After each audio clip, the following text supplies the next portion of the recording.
So sa video na to ating matutunghayan or malalaman kung ano nga ba ang kahalagahan or benepisyo ng pagkain ng carrots ayon kay Doc Atoy. Tara at sabay-sabay natin itong panoorin. Number 1, they fight cancer. Okay, siya po ay lumalaban sa cancer. So, hindi ibig sabihin pag may cancer ka na, anti-cancer siya. No. When you say anti-cancer, prevention of it. So, it is very, very good to take carrots di daily, but madalas para hindi ka tubuan ng cancer o mabuhayan ng cancer cells. Because carrots do have carotene na pinag-aralan ng mahabang panahon, napakataas ng carotene contents nito na anti-cancer.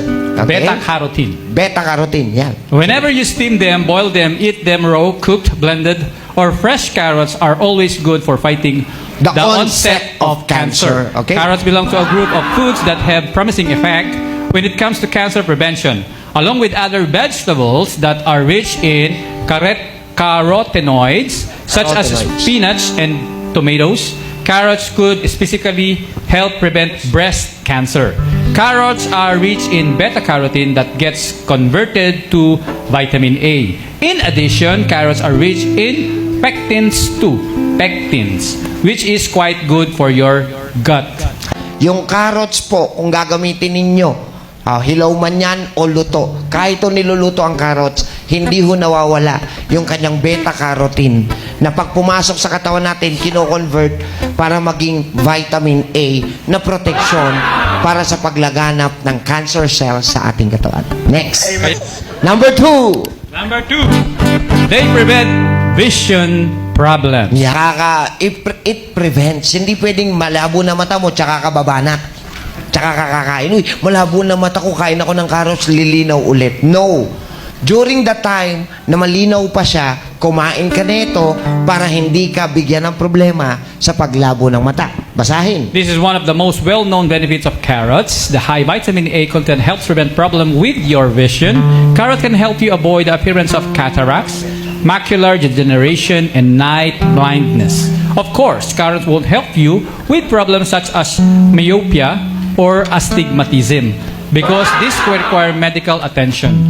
But eating carrots from a young age may help you avoid developing these tissues. Okay, bakit daw po? Because nako-convert nga po yung beta-carotene papunta sa vitamin A. Yung vitamin A po ay kailangan ng ating dugo para mag-circulate properly papunta sa pinakamaliliit na himaymay ng ating ugat, particularly the retina veins.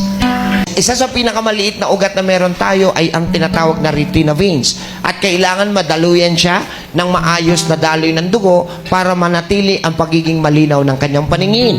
Kaya nga kung mapapansin nyo, kapag mga diabetiko, sigurado lalabo ang mata. Bakit? Malapot ang dugo dahil sa taas ng glucose composition. At dahil malapot ang dugo, hindi makadaloy sa pinakamaliit na ugat na retina. Kaya ang mga diabetiko prone magkaroon ng diabetic retinopathy. Next. Eating raw carrots strengthen your teeth and gums. Yan. Eating raw. Ibig sabihin ng raw, hilaw.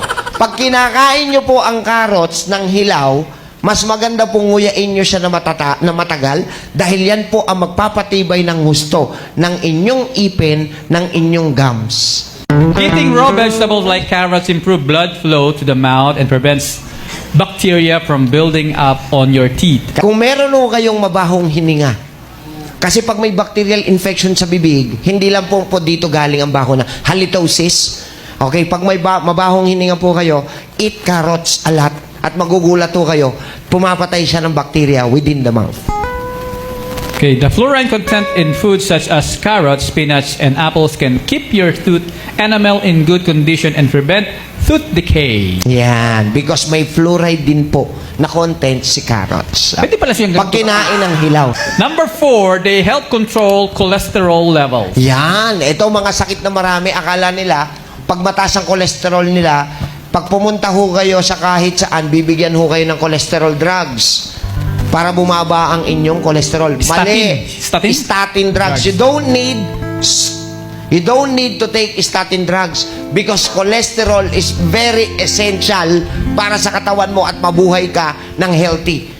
Huwag niyong pabababain ang kolesterol nyo sa pamamagitan ng gamot. Pabababain natin ang kolesterol na sobra sa pamamagitan ng sweating, hindi ng gamot. Pag uminom kayo ng gamot sa kolesterol, it will damage your liver and kidney.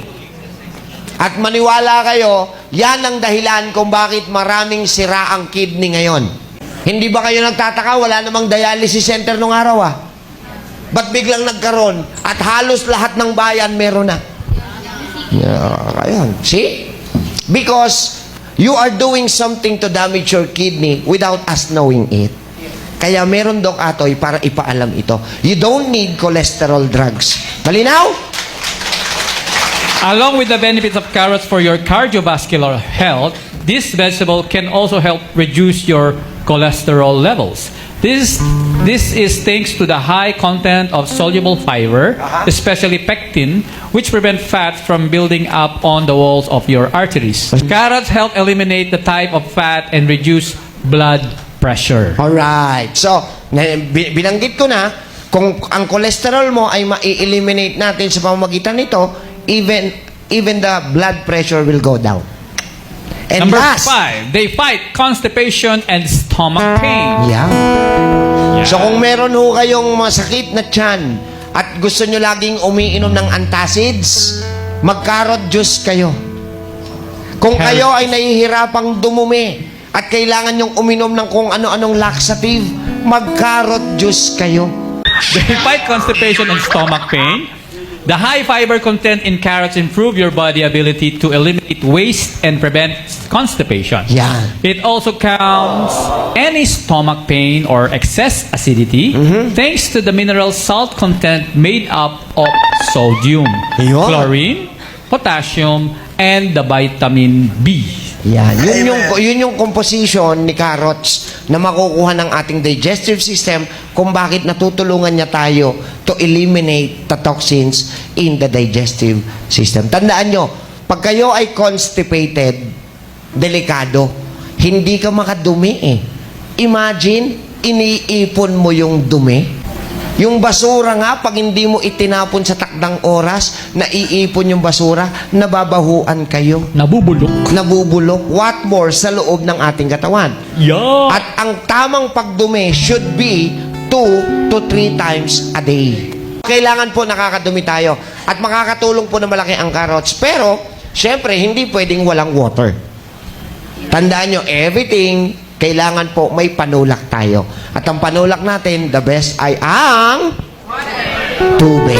Alright. So, mga Meron kaibigan. pa. Okay. Number 6, they improve kidney function. May number 6. The high water content in carrots along with the many mineral Yeah. salts helps break down kidney stone. Ah. This is why carrots are always included in the cleansing diet. Ah. For all of the above reasons, adding carrots to your diet will give you a lot of benefits while also being an excellent source of vitamins and mineral salt. Okay, so ito yung suggestion.